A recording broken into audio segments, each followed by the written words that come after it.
Vendredi 22 avril 2022. Lecture du livre des Actes des Apôtres, chapitre 4, versets 1 à 12. En ces jours-là, après la guérison de l'infirme, comme Pierre et Jean parlaient encore au peuple, les prêtres survinrent avec le commandant du temple et les Sadducéens. Ils étaient excédés de les voir enseigner le peuple et annoncer en la personne de Jésus la résurrection d'entre les morts. Il les fit arrêter et placer sous bonne garde jusqu'au lendemain, puisque c'était déjà le soir. Or, beaucoup de ceux qui avaient entendu la parole devinrent croyants. À ne compter que les hommes, il y en avait environ 5000. Le lendemain se réunit à Jérusalem les chefs du peuple, les anciens et les scribes. Il y avait là Anne, le grand prêtre, Caïphe, Jean, Alexandre et tous ceux qui appartenaient aux familles de grands prêtres. Il fit amener Pierre et Jean au milieu d'eux et les questionnèrent. Par quelle puissance, par le nom de qui avez-vous fait cette guérison? Alors Pierre, rempli de l'Esprit Saint, leur déclara: Chefs du peuple et anciens, nous sommes interrogés aujourd'hui pour avoir fait du bien à un infirme, et l'on nous demande comment cet homme a été sauvé.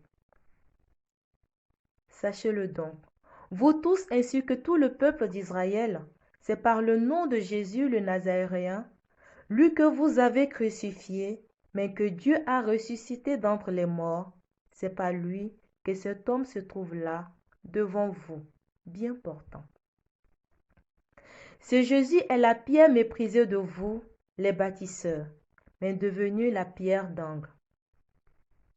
En nul autre que lui, il n'y a de salut, car sous le ciel, aucun autre nom n'est donné aux hommes qui puisse nous sauver. Parole du Seigneur. Nous rendons grâce à Dieu. Que le Seigneur vous donne sa paix et sa joie. Avec ce début du chapitre 4 du livre des Actes des Apôtres, nous continuons sur les conséquences de la guérison de l'infirme de la Belle Porte. Cette fois-ci, Pierre et Jean sont conduits en prison, puis après sont conduits devant l'ensemble des grands prêtres, des grands d'Israël, pour répondre de ce qui, d'après le début du texte, excède, énerve les grands prêtres et les Sadducéens, à savoir que les apôtres prêchent la résurrection de Jésus.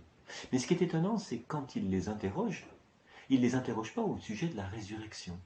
Ils les interrogent sur le nom au nom duquel ils ont guéri, fait du bien à cet infirme. Et je crois que ça, c'est quelque chose qui est très important pour nous. C'est-à-dire que prêcher la résurrection, ce n'est pas seulement annoncer un événement vieux de 2000 ans, un événement extraordinaire, mystérieux qui a bouleversé le monde. C'est avant tout faire du bien à ceux pour lesquels on ne devrait pas normalement faire du bien.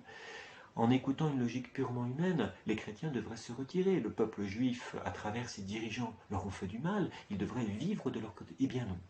La logique de la résurrection, vivre de la résurrection, c'est continuer à faire du bien, continuer à pardonner, continuer à donner, continuer à sauver au nom de Jésus qui a donné sa vie en rançon pour la multitude. Et je crois que ça interroge fondamentalement notre manière de vivre. Comment est-ce que moi, aujourd'hui, je fais du bien à ceux qui sont autour de moi? Pas ceux qui le méritent parce qu'ils m'ont donné quelque chose ou qu'ils me rendront quelque chose, mais comment est-ce que je continue à faire du bien? Et ça, c'est le témoignage de la résurrection, et on sait que ça énerve, ça excède les autres.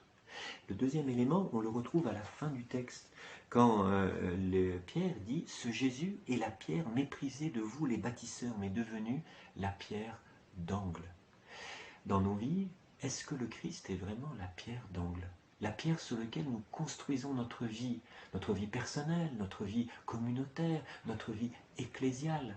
Souvent, nous nous sentons, et c'est un signe, énervés, excédés, comme les Sadducéens, quand d'autres font du bien autour de nous. Et ça, c'est un signe très fort, que peut-être notre vie n'est pas basée sur le Christ. Alors demandons-nous aujourd'hui comment être témoin de la résurrection, c'est-à-dire comment vraiment bâtir notre vie sur le Christ. Bonne journée bonne méditation, bonne vie avec les actes des apôtres.